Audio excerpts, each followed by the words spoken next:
So hello fellow Earthlings. This is Earthling 6455463728. And I don't really think that there is as much disparity between the strength of a woman or a woman the same size as a man. I think that it's a lot less than we think that it is. And let me go into it in a second. Again, as I've said before in other podcasts, is this what this is, a podcast? Anyway, I'm Earthling64, yada yada yada.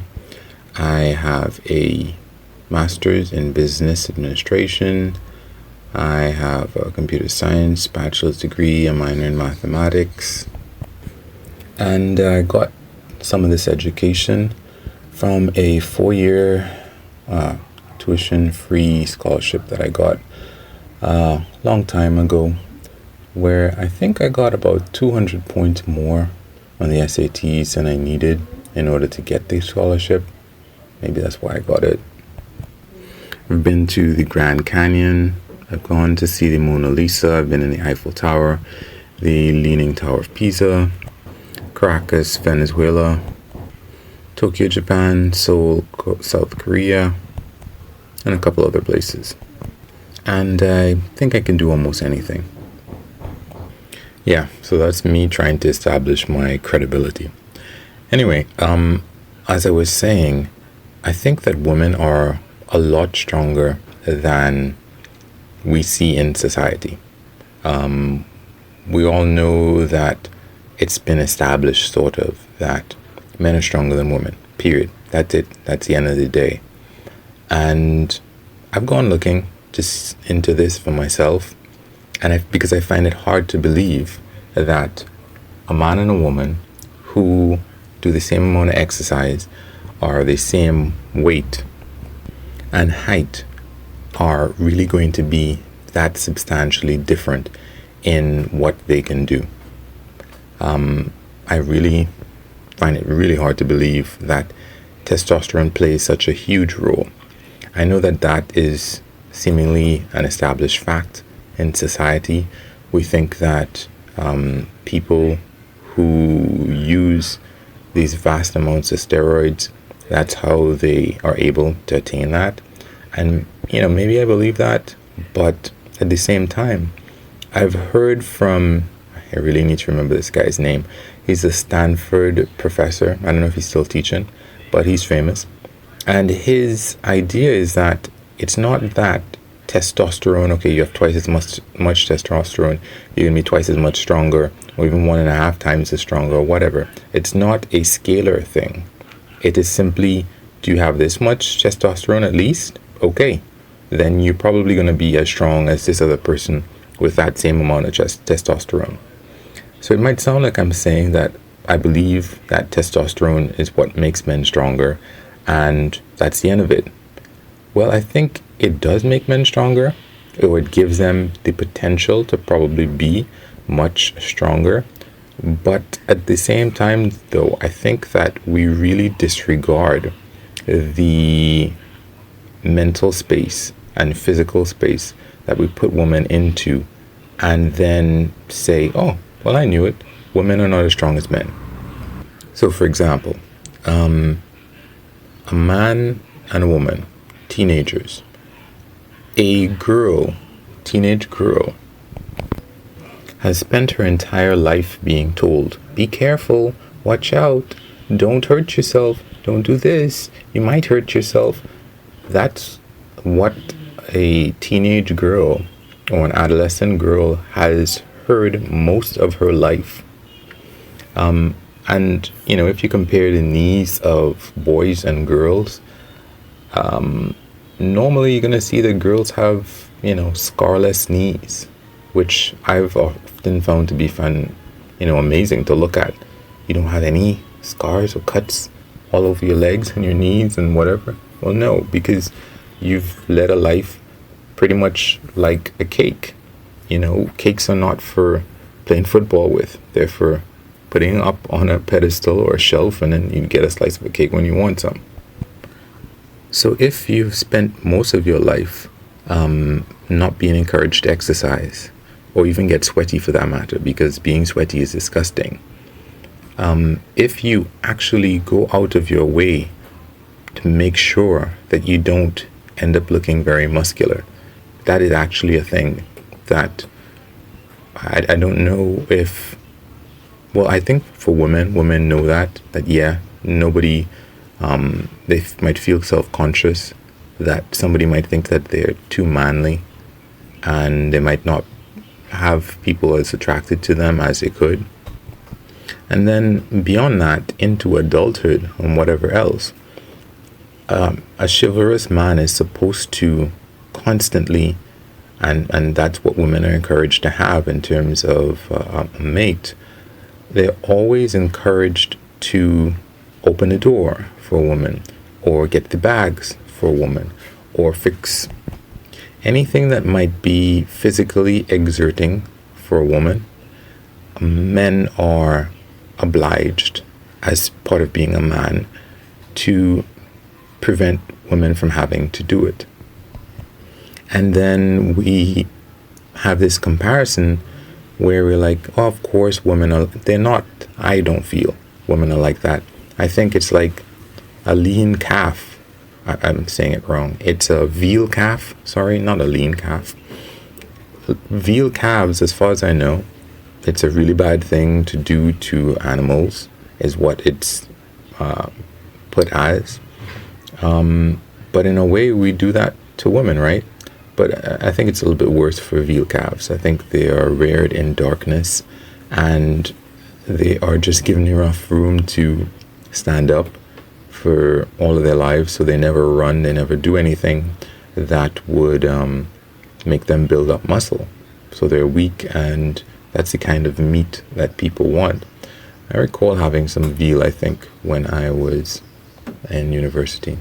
I wonder if it was actually from those cows, because it's supposed to be something that they don't do. It's like goose livers. It's like that pate thing where they force feed geese, and it's supposed to be, you know, like bad, like PETA bad, like, anyway, aside from my digression.